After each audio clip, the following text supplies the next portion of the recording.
যাকে সৃষ্টি না করা হলে আসমান জমিন লৌহ কলম গ্রহ তারা এই সুন্দর পৃথিবী আমার আল্লাহ তৈরি করতেন না, সৃষ্টি করতেন না। যেই নবীকে সৃষ্টি করে আমার আল্লাহ প্রাণের নবীকে সাইয়্যিদুল মুরসালিন খাতামুন নবিয়িন রাহমাতাল লিল আলামিন করেছেন, ওই নবীর উম্মত হওয়ার মতো সুযোগ আল্লাহ রাব্বুল আলামিন আমাদেরকে দিয়েছেন। এজন্য প্রাণ খুলে আল্লাহ সুবহানাহু তাআলার দরবারে আমরা শুকরিয়া জ্ঞাপন করে নিচ্ছি। সকলে বলছি আলহামদুলিল্লাহ। রসুল আকরাম সাল্লাল্লাহু আলাইহি ওয়াসাল্লামকে আমার আল্লাহ রাব্বুল আলামিন গোটা পৃথিবীর সৃষ্টিকুলের জন্য রহমত বলেছেন। ওয়ামা আরসালনাকা ইল্লা রাহমাতাল লিল আলামিন। হে নবী, এই কুল্লু সৃষ্টিকুলের জন্য, সমস্ত সৃষ্টির জন্য আমি আপনাকে রহমত করেছি। আমার প্রাণের নবী হচ্ছে রহমত, নবী হচ্ছে শান্তি। আমরা যদি সেই নবীর আদর্শ যদি আমরা গ্রহণ করতে পারি, তাহলে আমার আল্লাহ বলেছেন লাকাদ কানা লাকুম ফি রাসূলিল্লাহি উসওয়াতুন হাসানা। আমার নবীর উপরে আমি শ্রেষ্ঠ আদর্শ রেখেছি। তোমাদের আচার ব্যবহার আদব কায়দা, তোমরা কিভাবে চলবে, কিভাবে জীবন যাপন করবে, আমি আল্লাহকে কিভাবে রাজি করবে, সন্তুষ্ট করবে, দুনিয়াতে কিভাবে শান্তি স্থাপন করবে, সব ফর্মুলা বাস্তবের সাথে প্রমাণ সহ আমার নবীর মাধ্যমে উপস্থাপন করেছি। রসুল আকরাম সাল্লাল্লাহু আলাইহি ওয়াসাল্লামের কে আমার আল্লাহ শ্রেষ্ঠ আদর্শ কেন বলেছেন? কারণ আজকে বর্তমান পৃথিবী যে মারামারি, কাটাকাটি, বিশৃঙ্খলার পরিবেশ, আমরা যদি আমার প্রাণের নবীর সে আদর্শকে আমরা লালন করতে পারি, অনুসরণ করতে পারি, তাহলে গোটা পৃথিবী শান্তি প্রতিষ্ঠিত হবে, জান্নাতের মতো শান্তি প্রতিষ্ঠিত হইবে। সেটা কিভাবে? রাসূল আকরাম সাল্লাল্লাহু আলাইহি ওয়াসাল্লামের সে আদর্শ কি? আমার প্রাণের নবীর আদর্শ হচ্ছে, কেউ যদি তোমার উপরে অপরাধ করে, অত্যাচার করে, নির্যাতন করে, তাহলে তুমি ক্ষমা করে দিবে। এটা হচ্ছে আল্লাহর গুণ, আল্লাহর সিফত, আমার রাসূলের গুণ। আমরা যদি আমাদের একের অপরের অপরাধকে ক্ষমা করে দেয়, তাহলে মারামারি, কাটাকাটি, বিশৃঙ্খলা, যে অশান্তির পরিবেশ দূরীভূত হয়ে শান্তি প্রতিষ্ঠিত হবে। তার উজ্জ্বল প্রমাণ হচ্ছে আমার প্রাণের নবীর মক্কা বিজয়। রাসূল আকরাম সাল্লাল্লাহু আলাইহি ওয়াসাল্লাম যখন মক্কাতে ছিলেন, তার উপরে কত নির্যাতন অত্যাচার হয়েছে, সেইগুলো ইতিহাসের পাতায় স্মরণীয় হয়েছে।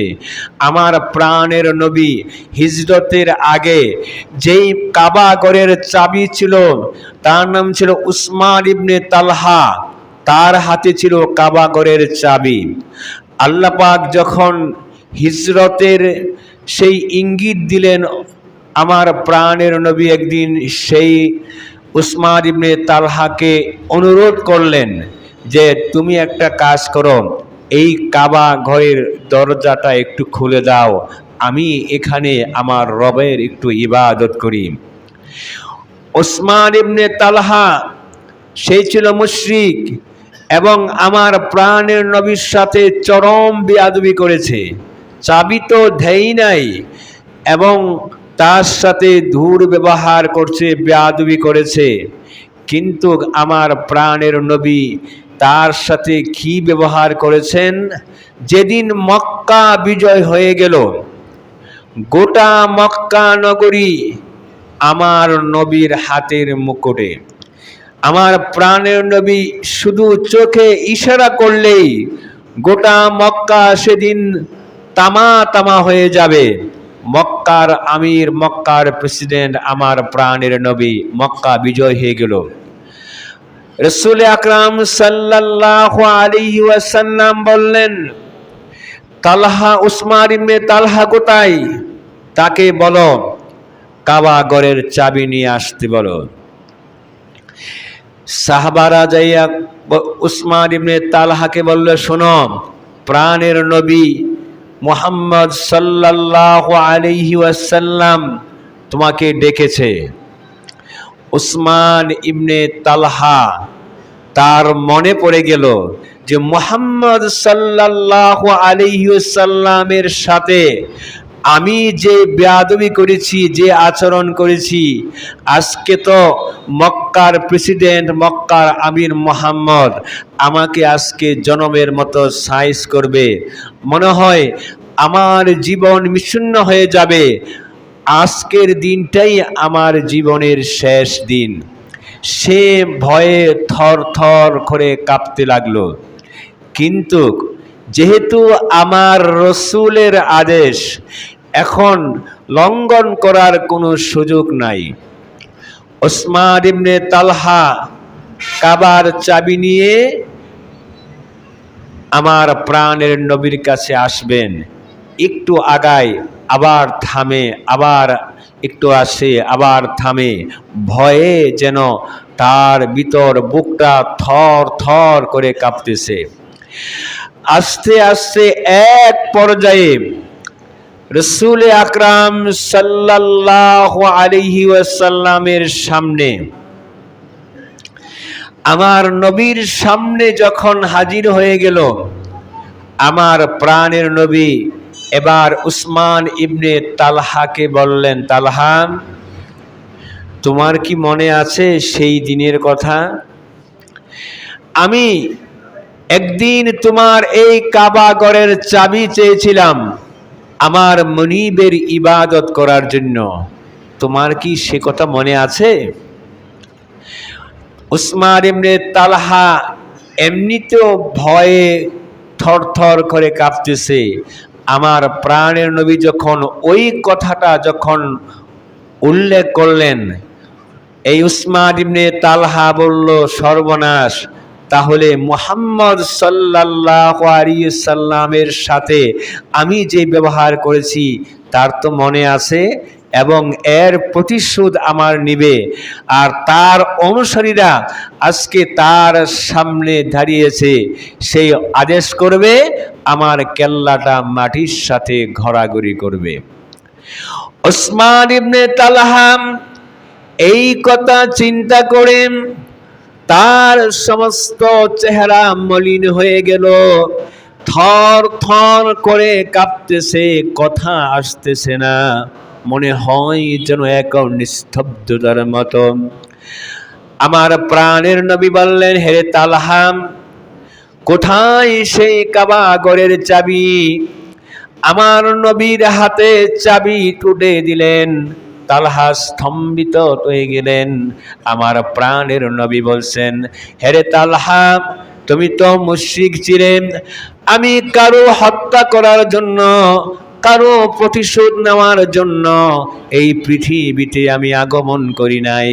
হে তালহা, আমার আল্লাহ বলেছেন এই গোটা পৃথিবীর রহমত হিসাবে, শান্তির বাহক হিসাবে আমাকে প্রেরণ করেছেন। হে তালহা, তুমি যা কিছু করেছো যাও, আজকে মুহাম্মদ সাল্লাল্লাহু আলাইহি ওয়াসাল্লাম আমি তোমাকে মাফ করে দিলাম, ক্ষমা করে দিলাম। জোরে বলেন সুবহানাল্লাহ। তালহাকে যখন আমার প্রাণের নবী এই কথা বললেন, তালহার মনে হলো তার রূহটা যেটা বের হয়ে গিয়েছিল, মনে হয় যেন নতুন করে আবার তার দেহের ভিতরে প্রবেশ করলো, তার সাহস সঞ্চার হলো। তিনি স্তম্ভিত হয়ে গেলেন, এক দৃষ্টিতে রাহমাতাল লিল আলামিনের চেহারার দিকে তাকিয়েছে। আমার প্রাণের নবী বলছেন, হে তালহা, কি হয়েছে তোমার? আমি তো তোমাকে মাফ করে দিয়েছি, ক্ষমা করে দিয়েছি, তোমার তো এখন কোনো ভয় সংকোচিত থাকার কথা না।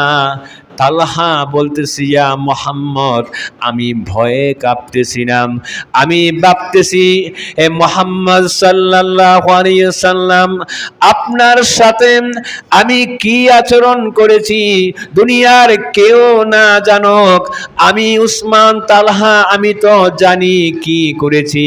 আজকে মক্কা বিজয়, গোটা মক্কা নগরী, আপনি আমির, আপনি প্রেসিডেন্ট, হে মুহাম্মদ সাল্লাল্লাহু আলাইহি সাল্লাম, আপনি যেই ব্যবহার করেছেন, আমার এই চরম অপরাধ আপনি ক্ষমা করে দিয়েছেন।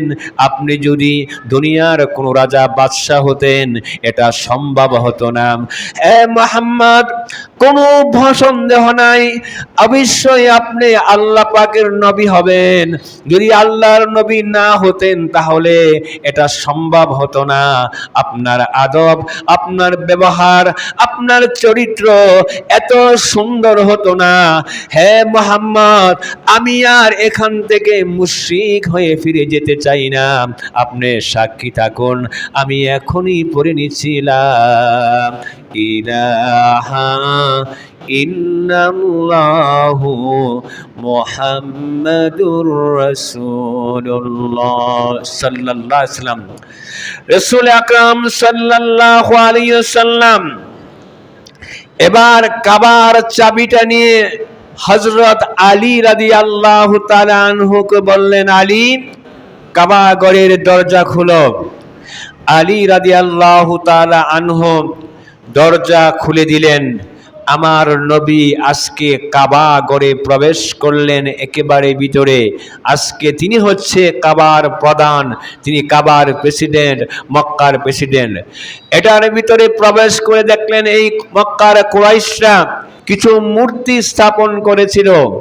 আমার প্রাণের নবী বললেন যে, আলী, এই মূর্তিগুলো বের করে এগুলো ভেঙ্গে করে দাও, ভেঙ্গে চুরমার করে দাও। কেননা আমার আল্লাহ আমাকে বলেছো, বহিষ্ঠিকাল কাসরি আসনাম, আমি পৃথিবীতে এসেছি মূর্তিকে বিনাশ করে দিয়ে আল্লাহর তাওহীদ, একত্রবাদ প্রতিষ্ঠিত করার জন্য। রাসূল আকরাম সাল্লাল্লাহু আলাইহি ওয়াসাল্লাম কাবা ঘর থেকে মূর্তিগুলি বের করে দিলেন। সেখানে তিনি নামাজ পড়লেন। আজকে কোনো কাফেরদের ভয় নাই, কুরাইশদের ভয় নাই, নির্ভয়ে তিনি নামাজ পড়লেন। এবার সেই চাবি আমার প্রাণের নবীর হাতে। আমার নবী বললেন, আলী, সে চাবি কোথায়? কাবা ঘরের চাবি। এবার কাবা ঘরের চাবি আলী রাদিয়াল্লাহু তাআলা আনহু আমার নবীর হাতে তুলে দিলেন। রাসূল আকরাম সাল্লাল্লাহু আলাইহি ওয়াসাল্লাম যখন চাবি হাতে নিলেন, হযরতে আবু বকর সিদ্দিক রাদিয়াল্লাহু তাআলা আনহু বলেন যে, আমার মনে এত আকাঙ্ক্ষা জাগলো, ভালোবাসা হলো, মনে এমন আকাঙ্ক্ষা সৃষ্টি হলো, হয়তো মুহাম্মদ সাল্লাল্লাহু আলাইহি সাল্লাম এই চাবিটা আজকে আমার হাতে তুলে দিবেন, আর আমার বংশের ভিতরেই কাবার চাবি থাকবে, এই সম্মানের অধিকারী আমি হব।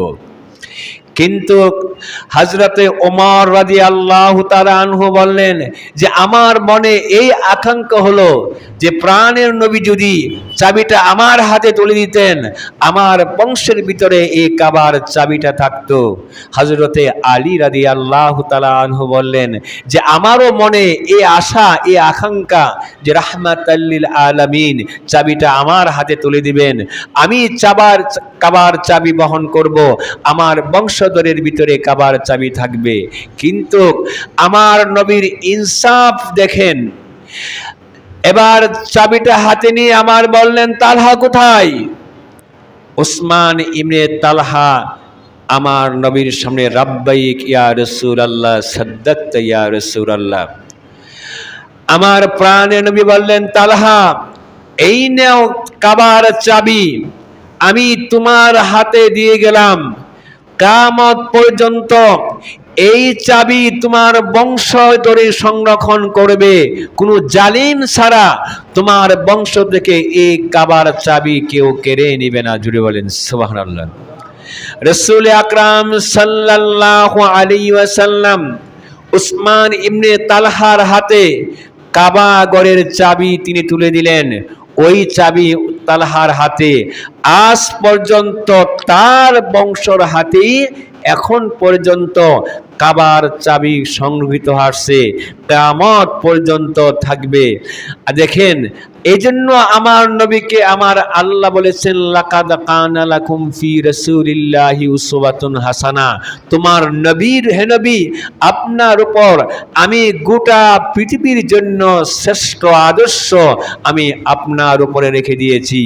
যেই তালহা আমার নবীর শানে এত বেয়াদবি করলো, আমার সেই নবী সে তালহাকে শুধু ক্ষমাই করে দেন নাই, কাবা ঘরের চাবি ওই তালহার হাতে তুলে দিয়ে তাকে সম্মানিত করেছেন। জুড়ে বলেন সুবহানাল্লাহ।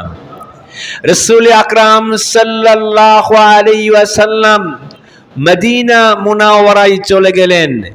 যেই নবীকে আমার আল্লাহ সৃষ্টি না করলে তামাম পৃথিবী সৃষ্টি করতেন না, কিন্তু সেই নবীকে আমার আল্লাহ রাব্বুল আলামিন এমনভাবে আদর্শ স্থাপন করে গেলেন।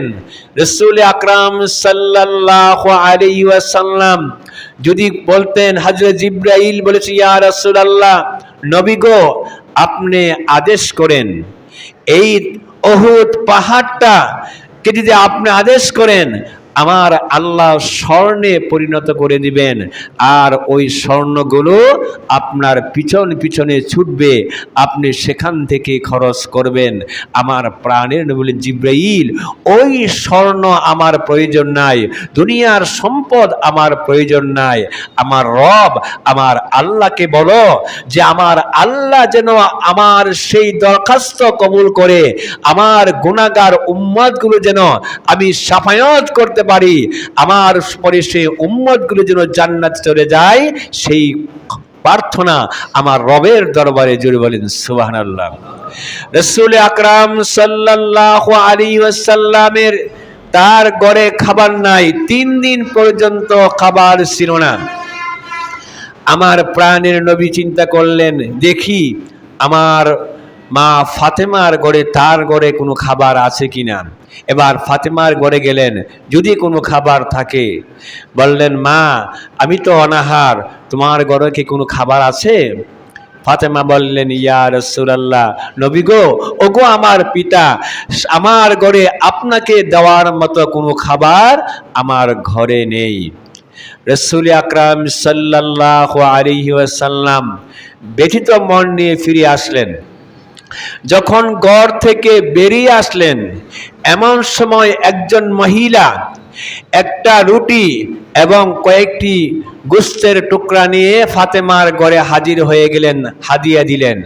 ফাতেমার হাতে যখন এবার খাবার আসলো, মা ফাতেমা বললেন, আমার পিতা হচ্ছে অভুক্ত, আর এই অবস্থায় আমি খাবার খাবো, এটা কিভাবে হয়? হাসান হুসাইনকে বললেন, যাও, তোমার নানাকে দেখো চলে যাচ্ছে, তাকে নিয়ে আসো, ডেকে নিয়ে আসো। হাসান হুসাইন পিছন থেকে দৌড়াচ্ছে, নানা নানা বলে। নবী দাঁড়িয়ে গেলেন, বললেন, নানা, আমার আম্মু আপনাকে ডেকেছে। রাসূল আকরাম সাল্লাল্লাহু আলাইহি ওয়াসাল্লাম অর্ধেক রাস্তা থেকে আবার ফিরে ফাতেমার ঘরে আসলেন। বললেন, মা আমাকে ডেকেছে কেন? মা ফাতেমা খাতুনে জান্নাত বললেন, নবী গো, ওগো আমার পিতা, ইয়া রাসূলুল্লাহ, আল্লাহর পক্ষ থেকে খাবারের ব্যবস্থা করা হয়েছে। জুড়ে বলেন সুবহানাল্লাহ। বলে, কিভাবে? বললেন, বাবা, এই যে রুটি এবং গোশত হাদিয়া এসেছে আমাদের খাবারের জন্য। রাসূল আকরাম সাল্লাল্লাহু আলাইহি ওয়াসাল্লাম তিনি বসে গেলেন, বললেন, আলীকে ডাকো। এবার আলীও হাজির হয়ে গেল। আমার নবী বললেন, হাসান, যাও, তোমাদের নানি আমার সহধর্মী আজওয়াজে এদেরকে ডেকে নিয়ে আসো। নবীজির সমস্ত সহধর্মীকে নিয়ে আসলো। এবার খাবার শুরু হয়ে গেল। সকলে খাবার পরেও মা ফাতেমা বলতেছেন, আমি খাইলাম, আমার সন্তান খাইলো, আমার স্বামী খাইলো, এবং আমার আম্মা জানরা সকলে খাবার পরেও আমি দেখলাম পাতিলের ভিতরে এখনো যেন পুরা পাতিল খাবারে পরিপূর্ণ হয়ে গেছে। জুড়ে বলেন সুবহানাল্লাহ। এজন্য আমার আল্লাহ বলেছেন, ওয়ারযুকুহুম মাইয়াশা বিগাইরি হিসাব, আমি যাকে ইচ্ছা করি বিপুল পরিমাণে রিজিক খাবার আমি দিয়ে থাকি। খাবারের রিজিকের জিম্মাদারি হচ্ছে আমার আল্লাহ। এর জন্য দুনিয়াতে যদি আমরা রাসূল আকরাম সাল্লাল্লাহু আলাইহি ওয়াসাল্লামের আদর্শ আমরা অনুকরণ করতে পারি, দুনিয়ার জীবন আমাদের যেরকম সুখ আসবে, শান্তি আসবে, পরকালে নাজাত আসবে। আল্লাহ রাব্বুল আলামিন আমাদের সকলকে সে তৌফিক দান করুন। সকলে বলছি আমিন। সম্মানিত মুসল্লিগণ, আপনাদের দৃষ্টি আকর্ষণ করতেছি, আগামীকাল সকাল 9টায়